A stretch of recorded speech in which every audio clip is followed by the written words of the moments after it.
El tema de hoy es el día especial de adoración, que es este día. Pero ¿cómo llegamos a esa conclusión a partir de este salmo? Este salmo necesita ser explicado en su contexto. Toda la Biblia, por supuesto, tiene que ser explicada en su contexto.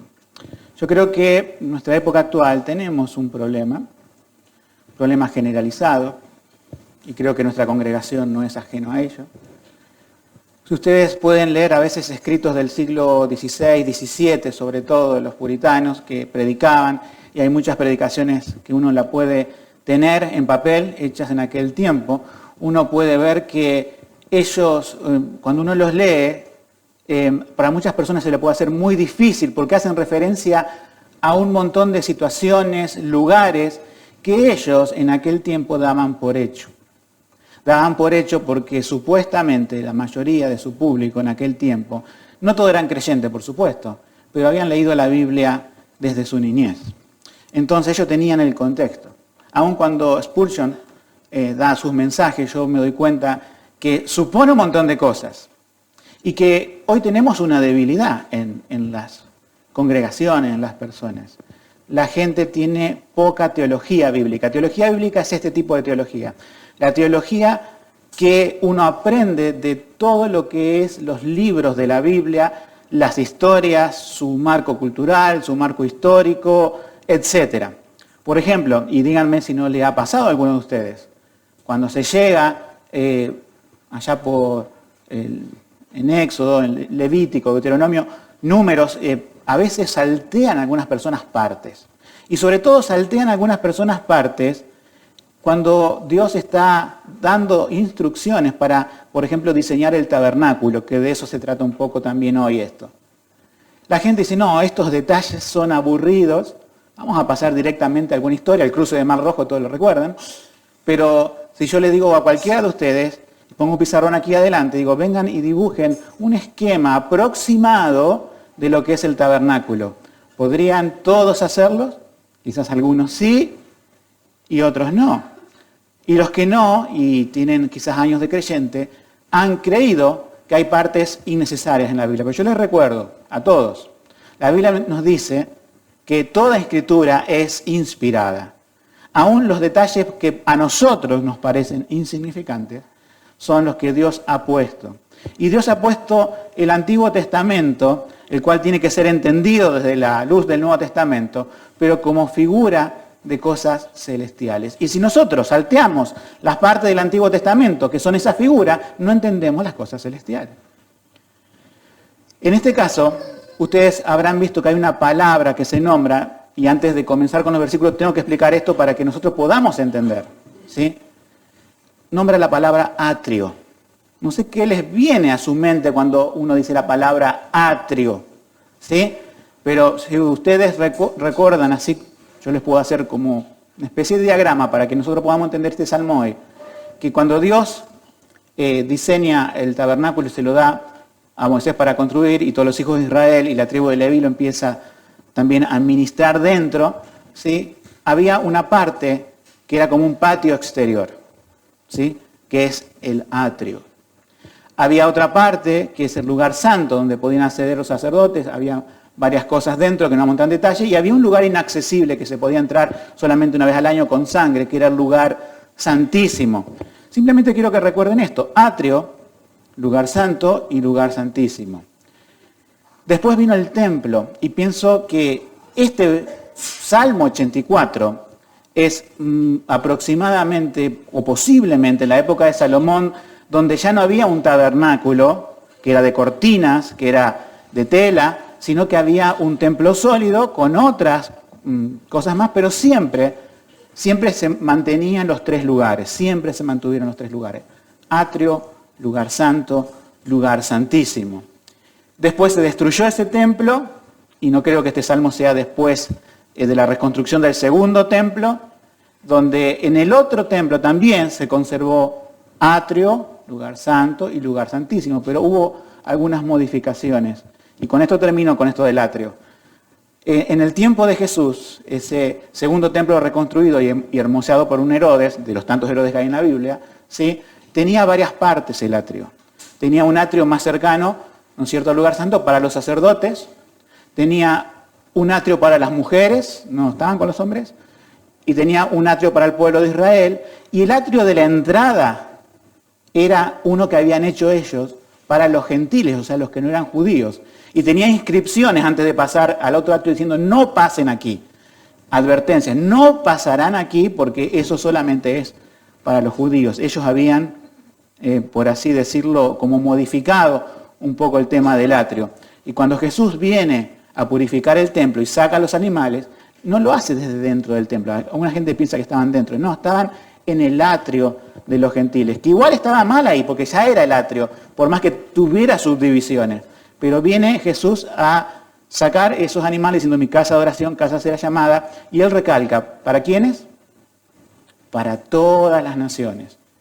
¿Por qué? Porque los judíos querían dejar fuera a los gentiles en la adoración a Dios, haciéndole un atrio especial y que no importaba que haya animales, que haya cambistas, mientras su atrio personal del pueblo judío estuviera bien.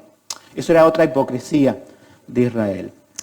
En este contexto, el atrio era accesible por los israelitas. Y acá, el que escribe esto, no lo sabemos. Sabemos que dice al músico principal, sabemos que es sobre un instrumento de música llamado gitit, sabemos que es un salmo dedicado, que lo canten también los hijos de Coré, que eran parte de la tribu de Leví y que una vez se rebelaron, si recuerdan, contra Moisés, se los tragó la tierra una parte, otra parte se quemó, Dios castigó, Dios restauró a Coré, y ahora está ese salmo dedicado a eso, pero el que escribe, un poco autor anónimo, es una persona entusiasta por ir al templo, ¿sí?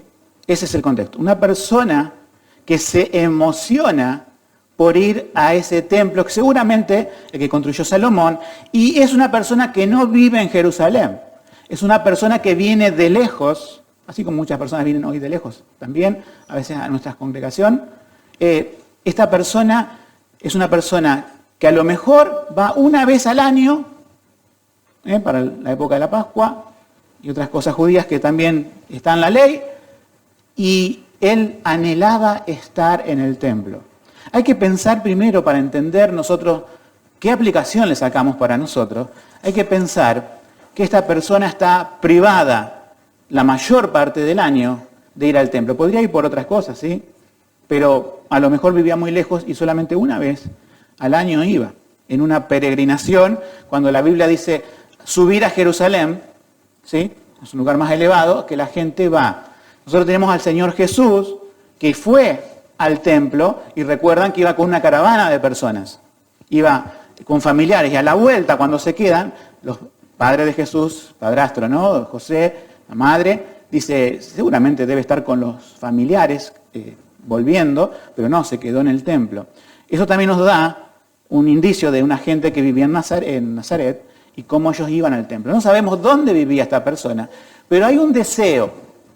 Yo a veces pienso si la pandemia, ¿sí?, cuando se cerraron muchas iglesias, gracias a Dios acá, no, creo que un mes y después, bueno, algunas que otras reuniones virtuales, pero hemos mantenido la presencialidad, quizás con poca persona, pero a muchos se le ha cerrado la iglesia, el lugar de reunión, podemos decir, por mucho tiempo. ¿Y qué es lo que provoca eso? ¿O qué tendría que provocar eso en la gente? Y uno se acuerda del Salmo 84. De anhelar estar adorando, pero puedo adorar a Dios en mi casa, dice alguno. Pero adoramos a Dios corporativamente, o sea, como cuerpo de Cristo. Y hay una bendición especial de Dios para el cuerpo que se reúne en su día, o sea, en el día de la resurrección de Cristo. Si bien esto no tiene que ver con el día tanto como el lugar, pero también tiene que ver con el día. Nosotros aquí tenemos que el salmista dice, cuán amables son tus moradas, oh Jehová de los ejércitos. Entiendan que para este israelita, el símbolo de la presencia de Dios nacional era el templo. No tenías el templo y se derrumbaba toda, podemos decir, la religión nacional, toda la creencia en el único Dios, el verdadero Dios, A diferencia de otros pueblos que tenían ídolos y templos y un montón de cosas. Si a ellos les faltaba el templo, le faltaba Dios para ellos. Y él asocia, principalmente el israelita, asociaba mucho la presencia de Dios con el templo, a pesar de que Dios dijo, yo no soy alguien que necesite un lugar para vivir en un templo hecho de manos de hombre. Él es espíritu, pero a pesar de todo, Dios acepta esta alabanza, ¿sí?, de alguien que anhela estar en su casa material. O sea, entrar a su templo y estar en el atrio, estar en los atrios. Él sabía que no podía acceder mucho más allá, pero dice, cuán amable es eso. Y hay una cosa que intensifica este sentir. Yo me pregunto, ¿cómo era este israelita que escribe el Salmo? Yo me pregunto, ¿habrán sido todos los israelitas en su tiempo así? ¿O este es alguien que se sale del molde y que anhela estar? Mucha gente iba de paseo. Mucha gente subía a Jerusalén y celebraba las fiestas judías y guardaba la ley como una costumbre, ¿sí? Pero algunos entendían quién era Jehová. Quién era, y él lo nombra varias veces como es nuestro defensor, Jehová de los ejércitos, Jehová nuestro protector. Dice, anhela y aún ardientemente desea mi alma los atrios de Jehová. Cada vez que hay un intensivo, o sea, ardientemente, yo busco en los idiomas originales y me encuentro que esta palabra, extrañamente, es cuando Dios acabó todos los cielos y la tierra. Acabar es algo perfecto, es algo que está terminado. Entonces, ese sentir que nosotros tenemos ahí como ardiente, es un sentir perfecto de amar la presencia de Dios y bueno, relacionándola con el templo de Jerusalén. Obviamente, esto es inspirado por el Espíritu Santo. Nuestro amor por las cosas de Dios es imperfecto. Nuestro deseo de venir a congregarnos es imperfecto. No es acabado como Dios hizo los cielos y la tierra. No es perfecto, no es completo. El de ese salmista parece que sí. El del Señor Jesús, estoy seguro, que su deseo de adorar a su Padre como hombre, de reverenciarlo, de aún guardar las fiestas que estaban en la ley, desde pequeño, era perfecto. Pero ya estaba en un pueblo de pecado. Esta persona anhela, ¿y qué anhela? Estar en los atrios. Y ustedes ya saben lo que es los atrios. El lugar central de la presencia de Dios no está en el atrio, está cerca. Tenés que pasar otra serie de cortinas y está el lugar, dijimos, santo. Y un lugar inaccesible, el lugar santísimo. Pero esta persona ya era suficientemente feliz con estar en el atrio del templo. Nosotros tenemos que pensar que nuestra situación es muy diferente. Tenemos una situación espiritual y también tenemos una situación terrenal, ¿sí? Fíjense que en el versículo 2, él como que aclara cómo es su deseo por Dios. Dice, mi corazón, su parte espiritual, su alma, y mi carne te desean. Son dos cosas. Bueno, uno dice, pero a veces pensamos que es redundante, es como decir, espíritu, alma y cuerpo, espíritu y cuerpo, alma y cuerpo, corazón y carne. Es porque son las dos cosas necesarias. Porque la palabra de Dios nos da esta especificación, porque muchísima gente venía quizás a los atrios y venía o subía a Jerusalén en su carne, pero no con su corazón. Como en el tiempo de Jesús, la gente se acercaba a Dios con sus labios, pero su corazón estaba lejos. Entonces, sabiendo que en aquel tiempo era así, en nuestro tiempo tenemos una condición diferente, porque Cristo vino. Y cuando Cristo murió, si ustedes recuerdan, una de las cosas que sucedió, dentro de tantas cosas que sucedió, y que esto lo vieron los que estaban en el templo, que el velo del templo, el velo, y algunos, obviamente, que seguían por películas, empiezan a pensar que es algo de material que se cayó y se derrumbó. No, el velo era una cortina gruesa como de, no sé, medio metro, podemos decir, que se rasgó de arriba abajo. Y no solamente una cortina que se rasgó, sino que se abrió, o sea, doble milagro.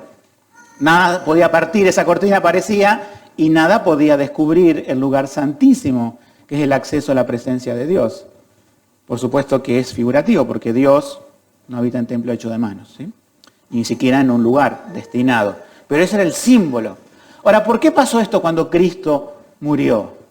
¿Por qué dentro de todas las señales da esta señal? Bueno, porque es espiritualmente lo que pasa con todo aquel que cree en Él. Esta persona creía en Dios, creía en su Dios, Jehová de los ejércitos. Él se conformaba a estar con el atrio y estaba bien que estuviera ahí, no podía acceder más. Pero todo esto era una figura diciendo, hay una imposibilidad de llegar a Dios. El tabernáculo nos muestra a todos, y el templo y el segundo templo, y ya no más, no queremos un tercer templo, ya no más, porque Cristo vino a cumplir la simbología del tercer templo. Él es alguien mayor que el templo, nos dice la Escritura. Y dice, derribad este templo y en 3 días lo edificaré. Bueno, el templo nos da una pauta de la imposibilidad de todo el ser humano de llegarse a la presencia de Dios por su pecado. Y también nos da la idea de que necesitamos algo que nos haga llegar a la presencia de Dios, un sacrificio y también un sacerdote. Estaban los sacerdotes de la orden de Aarón ministrando en el templo, estaban los levitas también, y no se podía acceder sin el derramamiento de sangre, ¿sí? Ahora, Cristo vino. Cristo tomó en Juan, cuando nos dice que Él se hizo hombre, usa una palabra muy particular la Escritura. Nos dice que tabernalizó, o sea, se hizo tabernáculo entre los hombres. Una dice que rara la palabra, pero sí, es como que Él, siendo Espíritu, segunda la persona de la Trinidad, viene a vivir con otros tabernáculos como nosotros. Y Él se presenta a los judíos y se presenta a sus discípulos diciendo, alguien mayor que el templo está entre ustedes. Los discípulos todavía seguían extasiados con el templo diciendo, Señor, mira qué piedras, mira qué construcciones. Y la había hecho un gentil Herodes, lo había hermoseado. Y Jesús le dijo, ¿ustedes ponen la vista en eso? Ustedes ponen la vista en eso que no quedará piedra sobre piedra. Y ahí algunos dijeron, se nos destruye el templo, es todo para nosotros el templo. O sea, para muchos se transformó en idolatría. Y Jesús le dijo, yo soy alguien mayor que el templo. O sea, los ojos de la verdadera fe en aquel tiempo tenían que ser puestos sobre Jesús, no sobre el templo. Ahora, nosotros no tenemos nada de templo porque fue destruido. Y si estamos aquí esta mañana porque hemos creído en ¿quién?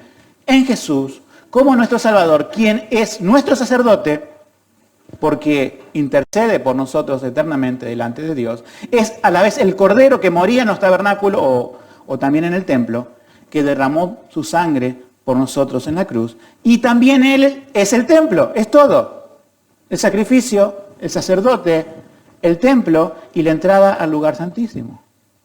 Nosotros tenemos entrada al lugar santísimo, que equivale a decir a la presencia de Dios por Jesucristo. Somos reconciliados por Cristo, por su oficio de sacerdote, también es profeta, rey, como hemos visto en otras ocasiones, y todo gracias por Cristo.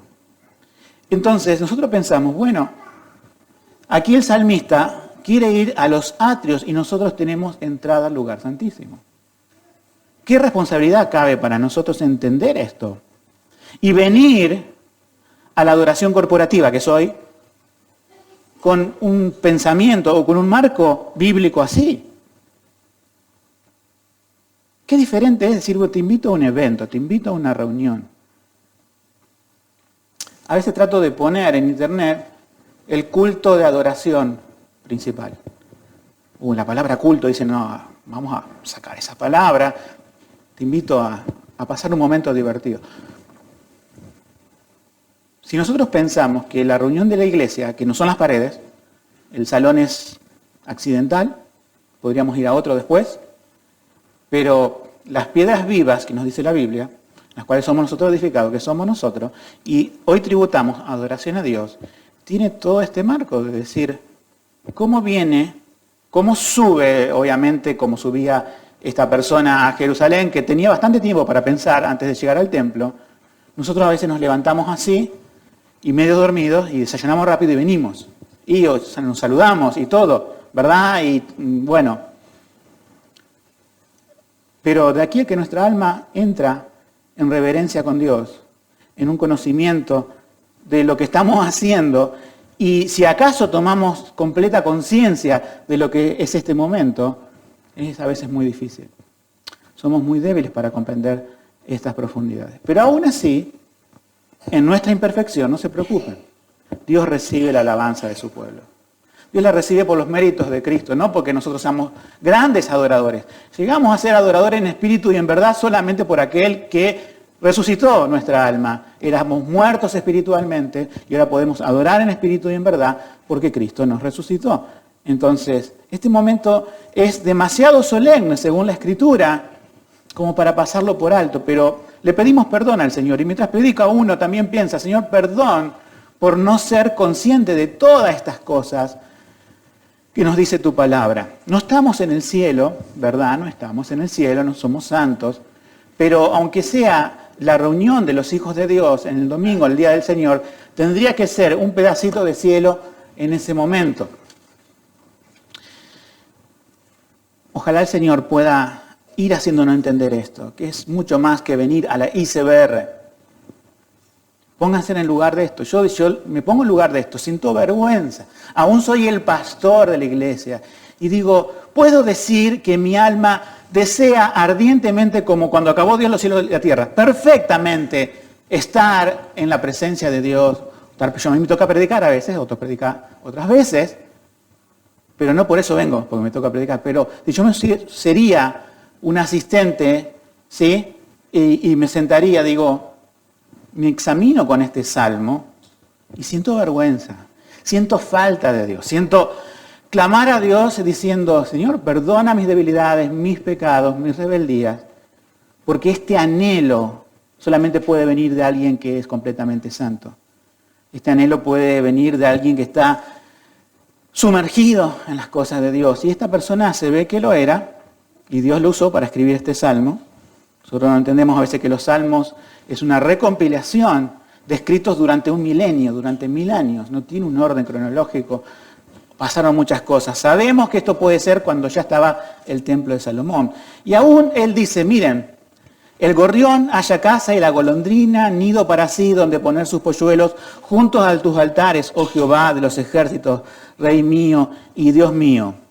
Bienaventurados los que habitan en tu casa, perpetuamente te alabarán. Él también es consciente, y posiblemente digo que es en Salomón, porque él había puesto en la casa de Dios, según 1 Crónicas 23:5, 4.000 cantores y 4.000 porteros. ¿Sí? Un coro bastante grande, o no sé si hubieran cantado los 4.000 al mismo tiempo, pero para nosotros escuchar 100 personas al mismo tiempo ya sería un gran coro. ¿Sí? No sabemos bien, pero esas personas estaban destinadas a la música. Por supuesto que no es como una iglesia, sino como un pueblo, el pueblo de Israel, gente dedicada a llevar la adoración de Israel como 4.000.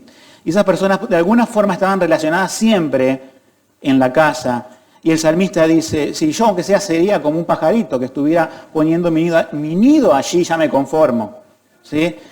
Y si fuera como los que están ministrando dentro de ese atrio y también el lugar santo y todo lo que es el templo, esos son bienaventurados. ¿Sí? Y hay un selat, no sé si lo vieron ahí, después de eso, que es la primera división natural de este. Hay 3 divisiones, ¿sí? Porque hay 2 selat. El selat, los recuerdo, esto ya lo hemos dicho muchas veces en los salmos, porque venimos estudiando, es pausa para meditar. O sea, él explota y dice, yo quiero estar en la casa de Dios, bienaventurados los que están ahí, aún quisiera ser como un pájaro, de hacer mi nido ahí, voy a la casa de Dios y medito. En nuestra meditación, hermanos, en esta primera pausa, nosotros ya tenemos acceso a todo esto. en Cristo. Cristo vino.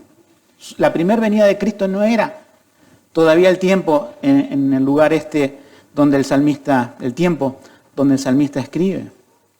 Y para él, todo este marco que nos presenta de anhelo ardientemente estar allí, ojalá fuera como los que pueden estar allí, pero para nosotros es muy distinto. Espiritualmente, por eso dije, hacer una diferencia entre el espíritu y la carne, ¿sí? Espiritualmente estamos en Cristo. Espiritualmente, como nos dice la Escritura, estamos sentados con Cristo en el cielo, en lugares celestiales. Pero acá viene el problema. ¿Estamos qué? En nuestra carne, imperfecta. Y eso también nos hace meditar y nos hace pensar en una realidad mayor. O sea, el salmista pensaba en una realidad mayor que se cumplió en Cristo. Cristo vino, Cristo murió, resucitó. Y todo lo que hemos creído en Él somos salvos. Y todo lo que hemos creído en Él hemos resucitado espiritualmente. Y todos los que creemos en Él estamos ya con Cristo en lugares celestiales. Pero nuestra carne todavía está aquí. ¿Esperando qué? Dos cosas. Una terrible y la otra no tanto. Terrible que muramos. Que vayamos con nuestro cuerpo y que tuviéramos que esperar que Dios, a quien va a nuestra alma, nuestro espíritu que es lo mismo, nos resucite en el día de Cristo.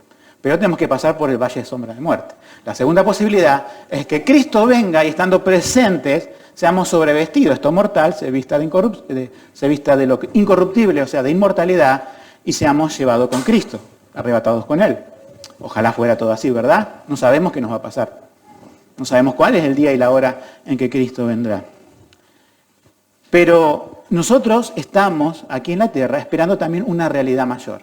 El salmista esperaba una realidad mayor, se cumplió en Cristo, estamos espiritualmente en Cristo, pero aún esperamos la realidad mayor de sacarnos de encima la corrupción del pecado de este mundo y de esta carne y de esta concupiscencia que nos dice la Biblia y de nuestro propio yo, en el sentido de ese viejo hombre que batalla cada día contra nosotros y muchas veces nos impide adorar a Dios. Estamos esperando esa realidad mayor de estar en el cielo con Cristo, con cuerpos glorificados, donde nunca más vamos a luchar con el pecado y donde adoraremos perfectamente. Sigamos en la lectura bíblica, después del Selah. 5. Hay otra bienaventuranza, otro ayer que se llama en el hebreo. Bienaventurado el hombre que tiene su fortaleza en ti, en cuyo corazón están tus caminos. Atravesando el valle de Baca, lo cambian en fuente. También la lluvia temprana lo cubre de bendiciones. Irán de poder en poder, verán a Dios en Sión. Jehová, Dios de los ejércitos, oye mi oración, escucha, oh Dios de Jacob. Y ahí hay otro Selah. ¿Sí? Fíjense que el versículo 5 nos habla de, podemos decir, una bienaventuranza que está ligada a la bienaventuranza de desear a Dios ardientemente y de desear en la práctica hoy, ¿sí? En nuestro siglo XXI, en nuestro año 2022, de desear estar también en el Día del Señor aquí, en el culto de adoración a Dios corporativo como cuerpo de Cristo. Está ligado a la fortaleza. Esto es muy obvio para nosotros. Lo decimos siempre de una u otra forma, pero fíjense en el enfoque de aquí. Aquel que desea estar en la adoración corporativa con Dios y viene y recibe bendición de Dios, Dios usa medios de gracia como la predicación de su palabra, ¿sí? La cena del Señor cuando se los comparten los miembros, etc. Somos fortalecidos en la fe. Entonces el hombre, obviamente, que confía en Dios, que anhela estar con Dios, dice bienaventurado el hombre que tiene su fortaleza en ti. Por el contrario, nosotros nos damos cuenta que las personas que no entienden todavía en qué consiste este preciso acto de adoración, mientras estoy predicando es un acto de adoración, mientras están escuchando es un acto de adoración, las personas que todavía no entienden toda su dimensión bíblica, en qué consiste este acto y se lo pierden, quedándose que tiene una mejor solución en su casa, la Biblia nos dice que el que ama esto va a encontrar fortaleza. Por el tanto, el que desecha esto va a encontrar ¿qué? Debilidad. No solamente va a encontrar debilidad, nos dice que va a encontrar algo más. Todo en un lenguaje a veces poético. Dice, bienaventurado el hombre que tiene su fortaleza en ti y en cuyo corazón están tus caminos. Es una forma poética de hablar de la palabra de Dios. Los pensamientos de Dios, los caminos de Dios, la senda que Él traza para nuestra vida, para nuestro diario vivir, están expresados en su palabra. Por lo tanto, el venir aquí no es simplemente un sentido místico de que vamos a ser bendecidos, sí, está la presencia de Dios, pero también aquí es principalmente donde la iglesia se nutre de los caminos del Señor, donde se explica la palabra, en donde la persona, como nos dice aquí, es bienaventurada, ¿sí? Por el hecho de decir, mi dependencia, Señor, de ti. O sea, ¿por qué venimos hoy, hermanos? ¿Para vernos? ¿Porque necesitas? Sí. Nuestra dependencia de Dios. Es muy difícil a veces llegar a ese punto. La otra vez estaba leyendo un devocional con mi familia. Un ejemplo que se pone, ¿vieron los niños pequeños? Todos lo que hemos tenido niños cuando son pequeños, lo hemos visto en alguna ocasión tratando de solucionar algo, ¿sí? No sé, arreglar algo o poner algo en un lugar. ¿Y qué hace el niño cuando en sus manos pequeñas, aún torpes, ¿sí? Que no tiene la experiencia, estamos hablando de niños muy pequeños, ¿no? No puede hacer algo. Se enoja y se frustra, ¿verdad? ¿O no? Bien, lo vemos ahí a veces llorando o medios enojados. Y ahí viene papá o mamá y dice, yo te ayudo. Y aquí hay una reacción, que es lo que me hacía ver el devocional, que uno a veces no lo tiene en cuenta. ¿Qué hacen a muchos niños cuando dicen, ahora te ayudo? No. Dicen, no, así, no dicen mucho, pero te sacan del lugar, diciendo, yo puedo solo. ¿De dónde sacó eso? No le hemos mandado a ningún lado todavía, ni al jardín, ni a la salita de nada. ¿De dónde sacó eso? ¿Quién se lo enseñó? ¿La abuela, el tío? Nadie se lo enseñó. Nadie se lo enseñó. Y eso es lo terrible. Eso está en el corazón. Eso está en lo profundo. Y esto es lo triste, ¿no? De la mordida de la serpiente en el Edén. Que le dijo al hombre, sean independientes, ustedes pueden solos, no necesitan a Dios, sean como dioses, coman el fruto. Obviamente esa desobediencia llevó a que el hombre quiera ser independiente toda la vida y quiera ser autosuficiente toda la vida, y un niño que nadie le enseñó nada quiere ser autosuficiente. Pero hermanos, ya cuando somos grandes y faltamos a la reunión corporativa de adoración, ya tenemos que dejar de ser niños en la forma de pensar. No somos autosuficientes. Necesitamos de Dios. Y hay una cosa que esto pasaba, imagínense que vas por un camino, por ahí te encontrás el valle de Baca con B larga, ¿verdad? Nadie malinterprete. Un lugar un poco desierto, en hebreos, y la traducción, mejor dicho, del griego al hebreo, que es el valle de lágrimas, posiblemente un valle seco y que hacían estanques para el agua, pero era un lugar que al principio así, en primera instancia, era un lugar árido y un lugar a lo mejor no muy lindo de pasar, pero la gente que subía a Jerusalén se encontraba con otros en los caminos. Yo a veces me pregunto, cuando vamos a la mañana a la iglesia, hay mucho movimiento y hay gente que viene de trasnochar. Dicen, ¿irán a la iglesia estos jóvenes? No, no van a la iglesia. Hay que predicarles el Evangelio para que lo entiendan. Y vean quién es Cristo, quién es Dios y que necesitan reconciliación. Todo el movimiento que hay, ¿irán a la iglesia? No, y algunos pocos venimos. Pero allá, cada vez que encontraban en el camino y era la fiesta anual, qué lindo saber que vamos juntos. Y muchas veces se ponían a cantar en ese trayecto. Qué lindo, ¿no? Hasta llegar a Jerusalén, entrar en Jerusalén, se ponían a cantar y ya se hacían amigos y se conocían, que venían de diferentes tribus. Eso en los mejores tiempos de Israel era posible, no cuando había idolatría, cuando su rey era malo. Ahora nosotros, ¿sí? También necesitamos del Señor, dijimos nuestra dependencia, y también vamos al Señor de manera corporativa, o sea, no estamos cada cual, si fuera, digamos, la cuestión que sería recibir un mensaje de la palabra, cada cual hoy con la tecnología que existe se conecta desde su casa, nada más, ¿verdad? Pero no, Dios quiere esto. Dios quiere también la celebración de la cena del Señor y bautismo cuando lo hay, que son parte de la adoración a Dios, pero también lo que nos está mostrando Dios a través de este sencillo salmo, corto salmo, es la dependencia de Él y la dependencia de unos con otros. Venimos a adorar corporativamente porque Dios nos pone en un cuerpo. Dios nos pone en la necesidad de estar unos a otros ayudándonos, alentándonos. Y hermanos, si bien no subimos juntos al iceberg, ¿verdad? Venimos en auto, algunos vienen de aquí y de allá. Procuren conocerse más, sobre todo los más nuevos con los que ya están. Y los que ya están tengan la sabiduría bíblica de ir e interiorizarte de la vida del hermano y de procurar en la semana estar.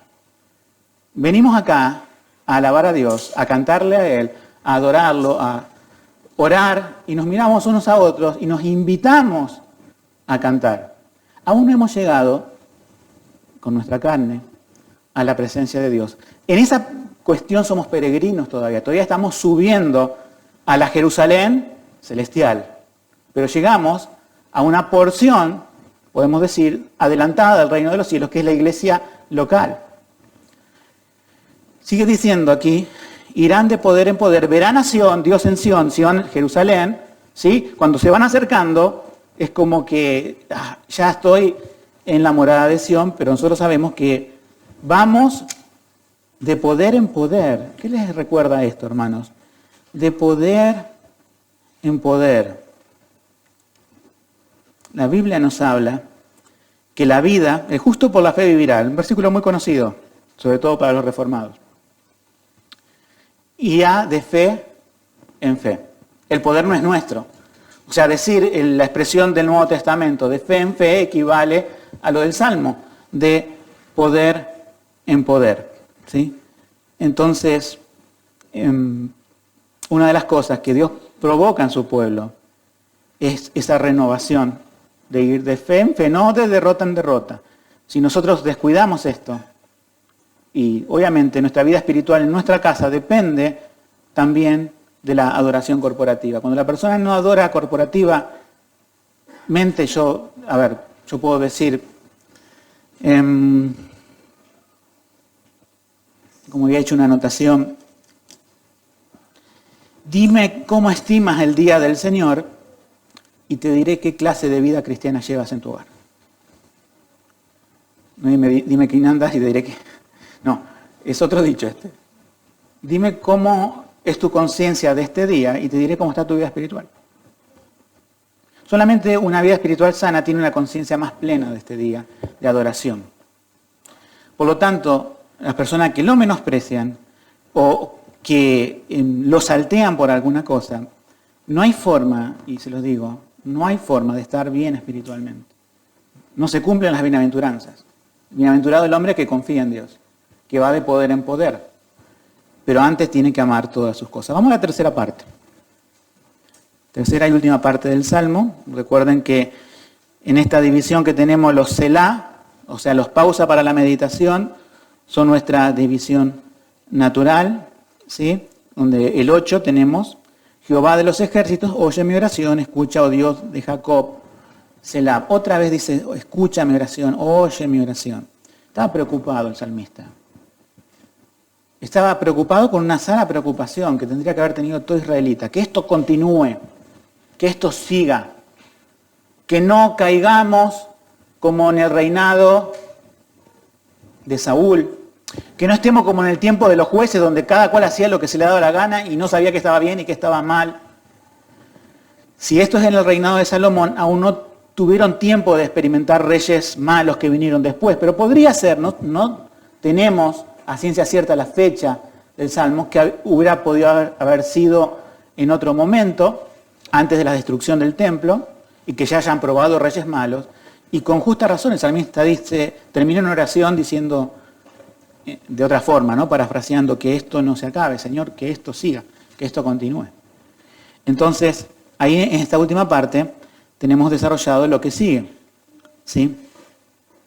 Dice en el 9, mira, oh Dios, escudo nuestro, él lo pone como protección en su preocupación, y pon los ojos en el rostro de tu ungido. El ungido era el rey, ¿sí? Y el rey, si el israelita estudiaba bien las escrituras y atendía bien a las profecías, y algunas profecías se estaban dando todavía, ¿sí? El rey, al haber pasado ya a David y al haber sido revelado a David que de su descendencia vendría ¿quién? El ungido, que es Mesías, o sea, eso quiere decir ungido, sería el Cristo. Aquí el salmista dice, el actual representante de Israel que nos lleva a las victorias y a la protección, si sigue a Dios, que esto continúe, que Dios ponga sus ojos sobre él. Bueno, la historia de Israel nos da unas idas y vueltas, que reyes malos, más reyes malos que reyes buenos. Pero el ungido vino, Cristo vino. Por lo tanto, su seguridad, que estaba puesta en un rey pasajero, para nosotros, aquí parados 2000 años después del nacimiento de Cristo, el Rey de Reyes ha venido y ha muerto en la cruz y ha triunfado. Y no tenemos este problema. Dios se complació en su Hijo. Este es mi Hijo amado en quien pongo mis ojos, en quien tengo complacencia. Fue perfecto, Él nunca pecó y Él es el Rey, Hijo de David, como decían los ciegos, Hijo de David, ten misericordia de mí. Los ciegos veían las Escrituras, los fariseos no la veían. Los ciegos decían, tú eres nuestro Rey, Hijo de David, y ya se cumplió aquel Rey que vendría. Por lo tanto, cuando el salmista dice esto, para nosotros, nadie puede quitar esto. ¿Quién puede separarnos del amor de Cristo? Tribulación, angustia, espada, desnudez, nada. ¿Quién podía separarlos del templo? Muchos en aquel tiempo, los filisteos, después los asirios, y de último, la cautividad babilónica que destruyó el templo. Y acabado el templo, muchos se desilusionaban en aquel tiempo, decían, nos separaron de Dios. El temor del salmista no es el nuestro. El nuestro es el Rey eterno de los siglos, ya vino y triunfó, y nada, ni la vida ni la muerte, podrá separarme de Él, porque en Él se agradó el Padre. Seguimos leyendo. Dice, y acá viene una declaración casi central en el Salmo. Nos quedan 3 versículos nomás. Porque mejor es un día en tus atrios, recuerden atrios, que 1000 fuera de ellos. Y acá viene una cuestión también muy profunda que nos avergüenza. Escogería antes estar a la puerta de la casa de mi Dios que habitar en las moradas de maldad. Ni siquiera entro al atrio. Me quedo en la puerta y eso es mucho mejor que vivir en cualquier otro lugar donde en este mundo Él lo define como morada de maldad. Y dice, un día en tus atrios es mejor que 1000 fuera de ellos. ¿Cómo llegó a esta conclusión? Te queda un día de vida, ¿qué harías? Te dan a escoger un día de vida en el culto a las 10:30 de la iceberg. Vamos a adorar corporativamente. Salís de aquí y el Señor te lleva, ¿no? Es hipotético, ¿no? El Señor nos avisa cuándo nos lleva. Nadie va a soñar aquí el día de su muerte, tranquilos, ¿sí? Ahora, si te dan a escoger 1000 días para despedirte de la familia, para dejar en orden tu casa, para lo que quiera, que son el equivalente como a 3 años, ¿no?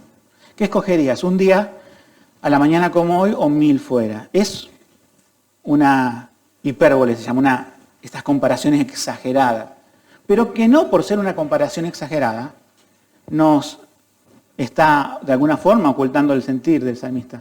El salmista dice, prefiero eso. Yo digo, ¿cómo llega un ser humano, porque este no es Cristo, pero sí Cristo sí lo podría cumplir, y de hecho podía identificarse plenamente con este salmo de estar, ¿no es cierto?, en la casa de Dios. Como hombre hablo, ¿no? Él visitó el templo muchas veces. Ahora nosotros, ¿cómo llegar a esta experiencia? Lo conocemos este versículo. Creo que es este versículo el más conocido del Salmo. Es el que es mejor estar un día en los atrios de Jehová que 1000 fuera de ellos. Pero estamos tan lejos de esa experiencia que es sobrecogedora esa experiencia. Es decir, ¿es esto realmente lo que pasa por mi corazón? Con mi carne lo entiendo, con mi mente yo sé que es así, pero mi corazón también te desea, como dice el salmista. Él lo decía con la mente y con el corazón. Nosotros recordamos este versículo con la mente y muy pocas veces con el corazón. Miren, hermanos, en un tiempo donde la iglesia está pensando y siempre buscando cosas, ¿cómo puedo entretener a la gente? ¿Cómo puedo hacer que se quede? ¿Qué puedo ofrecerle? ¿Sí? Se burlan de las iglesias que predicamos la palabra. Se burlan de las iglesias que decimos, este es el día que hizo Jehová, nos alegraremos en él. Cuando no utilizamos todo el ejército y arsenal de cosas que hoy las iglesias quieren dar al hombre para hacer sentir bien al hombre. Ahora, si esto fuera una cuestión de la carne, como dice el salmista, mi carne te adora, y no del corazón, estaríamos en todo nuestro derecho de hacer cosas para la carne. En vez de asientos o sillas, que créanme, hermano, son demasiado cómodas frente a aquellos que están en el Amazonas y se sientan en la tierra, en un banco duro. Tenemos un aire acondicionado, bueno, un par, pero podríamos hacerlo mucho más cómodo. Podríamos trabajar todo para nuestra comodidad. Si esto fuera según la carne. A la gente hay que darle entretenimiento. Si fuera la carne, sí, seríamos los más aburridos del planeta. Los más aburridos seríamos la ICBR. Levante la mano, somos los más aburridos del planeta si esto fuera para la carne. Pero no es para la carne, es para el espíritu. Entonces la palabra de Dios nos muestra esto. Te alabaré con la carne, entiendo. 1000, un día aquí es mejor que 1000 fuera, pero te alabaré con el corazón. Y solamente puede salir del corazón aquello que Dios pone. Hermanos, o público en general, si hay alguien aquí que no es mi hermano porque todavía no ha creído en Cristo como su Salvador, todavía no ha puesto la confianza en Dios, venga a aburrirse de vez en cuando aquí.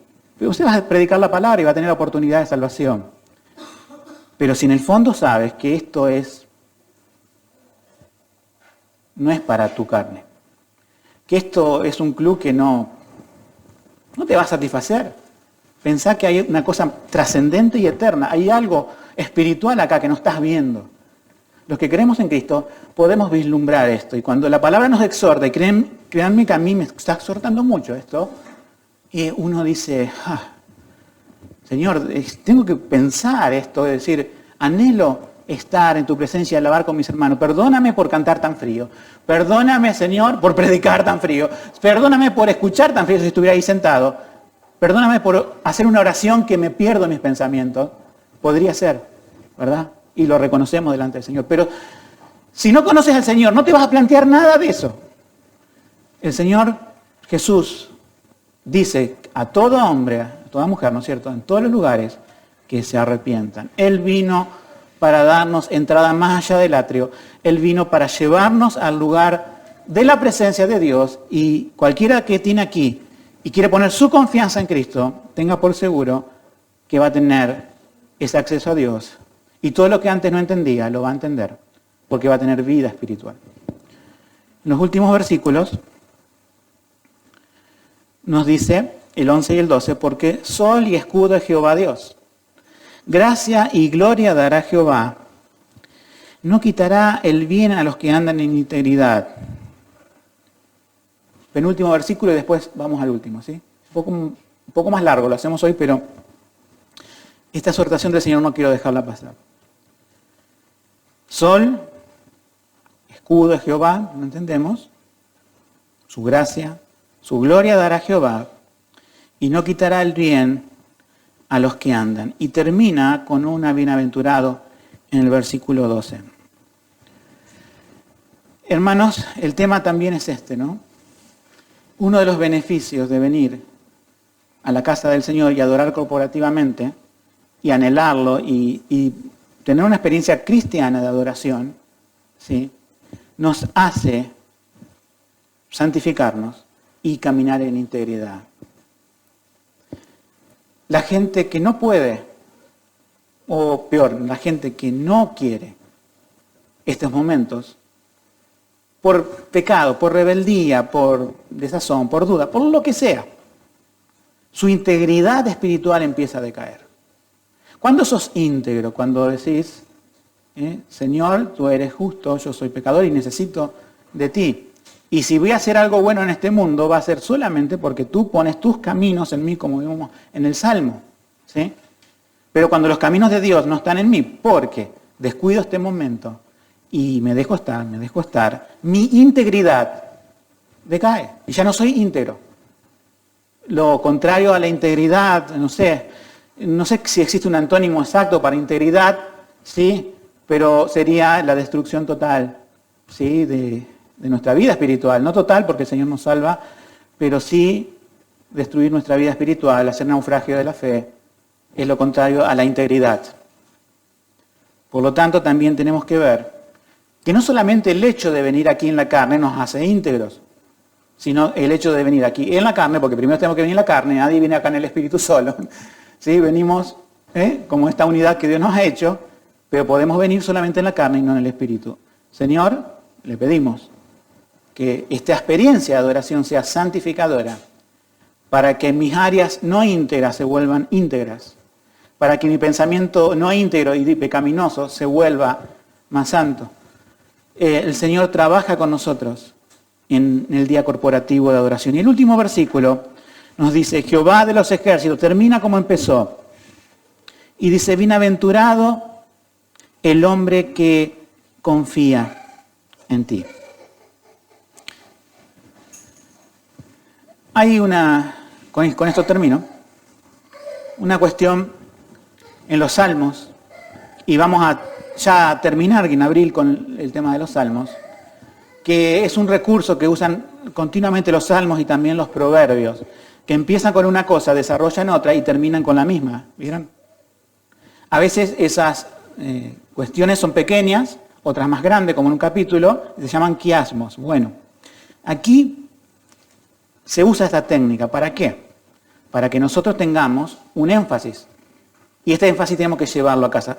Empieza diciendo que Jehová de los ejércitos, sé cuán amables son tus moradas. Y termina con Jehová de los ejércitos, bienaventurado el hombre que en ti confía. Cerramos la predicación de hoy diciendo, esto es lo que Dios, como también cierre del Salmo, nos da como bienaventuranza. Cuando salgamos de acá, salimos más desconfiados en Dios. Las personas que se apartan empiezan a dudar. Dudas de todo tipo. Duda de Dios, duda de la misericordia de Dios, duda del cuidado de Dios, duda de nuestros hermanos, duda del amor de Dios, dudas. Pero cuando nos ponemos en manos del Señor y venimos a este lugar para adorarlo, Él renueva nuestra confianza y te necesitamos cada día. Uno de los aspectos de la teología reformada, que por ahí las iglesias que no tienen la confesión de fe, que no rescatan históricamente lo que el pueblo de Dios ha visto a través de la historia, no tienen esto del día del Señor. Para ellos decir, bueno, nos juntamos un jueves. Hermanos, yo puedo decir, vamos a cambiar la reunión, nos juntamos un jueves, un sábado, que es mejor. Entonces ustedes aprovechan el domingo al mediodía para comer asado o pasta con sus familiares. Créanme que hay iglesias que lo hacen. Este es el día que hizo el Señor. Dios dio el sábado. Ellos también entendían lo que era el sábado. Muchos de los puritanos que han escrito acerca de este tema hablaron del sábado en cuanto al Salmo 84, si bien es una combinación de cosas. Cuando Jesús vino y resucitó, ¿no es cierto? Murió y resucitó, Él resucitó un domingo y el sábado no quedó anulado. No tenemos 9 mandamientos, o sea, el Señor vino y ahora de los 10 nos quedan 9, porque guardar el día de reposo ya no va más. No, tenemos los 10 mandamientos, solamente que ha cambiado la forma un poco, pero no ha cambiado el día de congregarnos. Es decir, ha cambiado de sábado a domingo, pero no ha cambiado esto del Salmo 84, de la adoración corporativa a Dios. Si nosotros valoramos esto, si nosotros ponemos toda nuestra atención en esto, el Señor va a renovar nuestra fuerza espiritual, iremos de poder en poder. Y extrañamente, no nos pusimos de acuerdo con quien presidía la reunión, eligió un texto, que es Apocalipsis 21, el cual yo tengo acá para el final, ¿sí? Y es como un quiasmo en nuestra reunión. Comenzamos diciendo, y vi un cielo nuevo y una tierra nueva, porque el primer cielo y la primera tierra pasaron y el mar no existía más. Y yo, Juan, vi la santa ciudad, la nueva Jerusalén, que descendía del cielo de Dios, dispuesta como una esposa ataviada para su marido. Y oí una gran voz del cielo que decía, he aquí, escuchen bien, el tabernáculo de Dios con los hombres, y Él morará con ellos, y ellos serán su pueblo, y Dios estará con ellos como su Dios. En el futuro nos proyectamos, vamos a esa Jerusalén celestial que desciende del cielo y tiene un epicentro que es Cristo. Que cada reunión, hermanos, de cada culto que tengamos, pueda nuestro corazón ser examinado antes, prepararnos en nuestra casa para que cada culto a nuestro Dios de forma corporativa sea un adelanto de ese gran culto que tendremos eternamente en los cielos con Cristo. Que Dios nos bendiga. Amén.